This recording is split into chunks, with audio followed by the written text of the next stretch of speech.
Nandito din pangalan ni Senator Erwin Tulfo na pinapangalan nilang susunod na chairman ng Blue Ribbon Committee kung sila masusunod. Sinong may alam nito?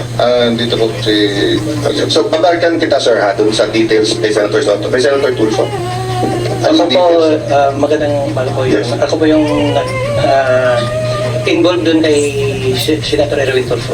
Sir, pangalan tapos pakikwento na lang yung circumstance.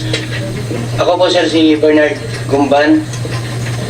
Bali po, nakapag-deliver po ako doon kay Senator Erwin Tulfo ng 2 beses. Yung una po, 2 maleta, tapos yung pangalawa po, 6. Ano yung 2 maleta? Anong size? Maliit lang po, small tsaka medium siguro. Small. Ano ulit laman ng small? Nasa 20 to 25. Okay, and then medium. Yung medium po, Medium ata yung 20 to 25 lang, tama ba? maliit po. Yung small po, Okay, tapos yung medium. nasa 40 to 50. Okay, so ang dineliver mo is from 60 to 70. Okay. Tapos yung pangalawang beses po, Your Honor, 6 na malita na po. 6 na gano'ng kalaki?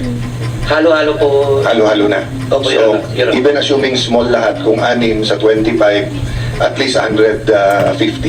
No, at least. Saan ang first at saan yung second delivery? Dito lang, sa may bahay niya po, Your Honor, dito sa Green Hills. Green Hills. Paano nyo alam na bahay niya yun? Tinanong ko po si Mark Tiksay, sabi ko, Boss Mark, kaninong bahay mo ba yun?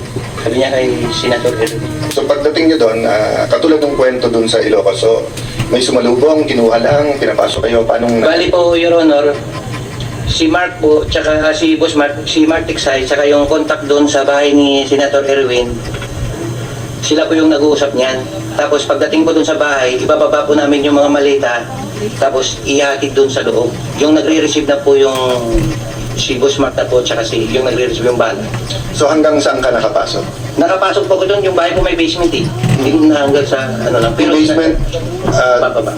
kasama kotse or bababa? Hindi po, Your Honor, yung malita po, Yung maleta, so yung kotse sa parking lang kayo, sa labas lang po ng bahay. tapos nadala yung maleta hanggang sa basement. Papasok lang po kasi may sumalubong na po doon yung... Okay. So kung halimbawa, dadala namin kayo dun sa mga lugar na sinasabi nyo, matuturo nyo na ito yung bahay, tapos Yes, Your masasabi nyo Honor. dito yung